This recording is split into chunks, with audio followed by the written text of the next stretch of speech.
নমস্কার বন্ধুরা, কেমন আছেন সবাই? কি অফ কুকিং চ্যানেলে আপনাদের সবাইকে স্বাগত।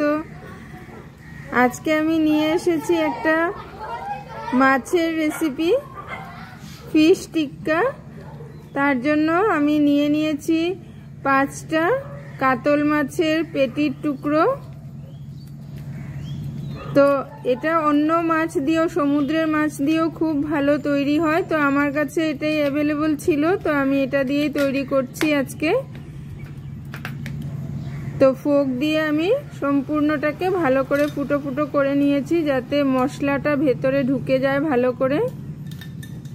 এখন ম্যারিনেশনের জন্য দিয়ে দিচ্ছি আমি দই, আদা বাটা, রসুন বাটা, ধনে গুঁড়ো 1/2 চামচ, জিরে গুঁড়ো দিয়ে দিলাম 1/2 চামচ। এখানে আমি ফিশ ফ্রাই মশলাটা ইউজ করেছি, তো এই জায়গাতে আপনারা অন্য মশলাও কিছু সেন্টেড ইউজ করতে পারেন। দিয়ে দিলাম লঙ্কা গুঁড়ো, নুন, কাশ্মীরি লঙ্কা গুঁড়ো। তো ফিশ টিক্কা বানানোর জন্য মাছগুলো একটু তেলাক্ত মাছ নিতে হয়, যাতে তেল তেল থাকে ভিতরে। তো তেলাক্ত মাছ হলেই তখন জুসি ভাবটা আসে, নয়তো শুকনা শুকনা হয়ে গেলে এটা টেস্টি হবে না। তো কাভারের জন্য আরেকটা রেডি করে নিয়ে নিয়েছি আমি 2-3 চামচ মতো ময়দা। তার মধ্যে চিপে দিচ্ছি আমি 3 পিস লেবুর রস, গোলমরিচ গুঁড়ো 1 চামচ, আজওয়াইন একটু হাতে ক্র্যাশ করে দিয়ে দিলাম, 1/2 চামচের মতো দিলাম। আজওয়াইন আর গোলমরিচ গুঁড়োটা একটু পরিমাণটা একটু ভালো পরিমাণে দিলে গন্ধটা বেশ সুন্দর হয়। তো এখন এগুলোকে আমি মিক্স করে নিচ্ছি। আর মাছটাও ম্যারিনেশনের জন্য খুব বেশি সময় রাখতে হয় না, যেহেতু ফুটো কড়াই আছে। তো এটা 10 থেকে 15 মিনিট রাখলে হয়ে যায়। তা আমি উপরে কোটিংটা করে নিচ্ছি। এক পাশে আমি সামান্য তেলও গরম করতে বসিয়ে দিয়েছি প্যানের মধ্যে।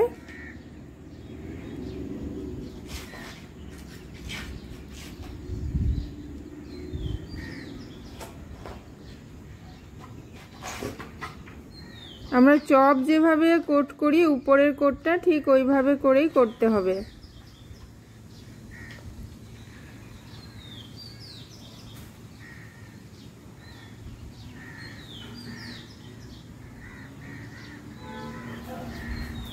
একদম রেস্টুরেন্টের ফ্লেভার আসে। আপনারা অবশ্যই বাড়িতে বানাবেন এইভাবে। সামান্য 1 চামচ তেল দিলাম, দিয়ে হাই স্টিমে ঢেকে দিব আমি। হাই স্টিমে করব, হাই স্টিমে না করলে মাছের সমস্ত তেল বের হয়ে মাছটা একদম শুকনো হয়ে যাবে। তো জুসি থাকার জন্য এটাকে হাই স্টিমেই করতে হয়।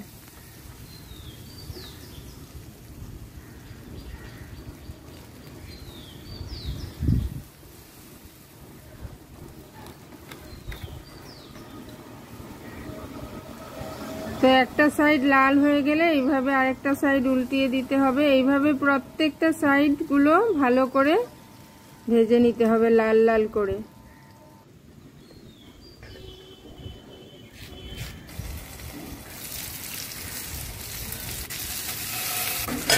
একদম কড়া ভাজা, সামান্য একটু কালো ভাব আসলেও হবে, কিন্তু হালকা ভাজাটা চলবে না।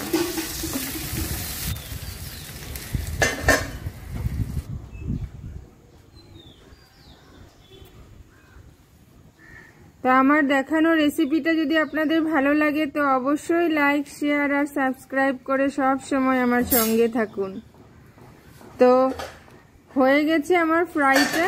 এখন সামান্য একটু স্মোকি ফ্লেভার দেওয়ার জন্য আমি সামান্য একটু কয়লাকে একটু স্মোক করে দিয়ে দিচ্ছি। হয়ে গেছে, আমি এখন রেডি করে নিচ্ছি সার্ভ করার জন্য।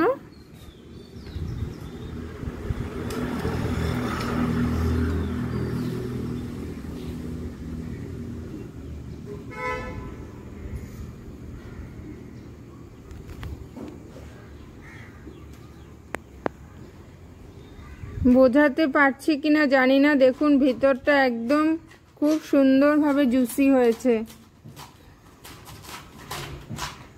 তো আজকের জন্য এখানেই, থ্যাংক ইউ।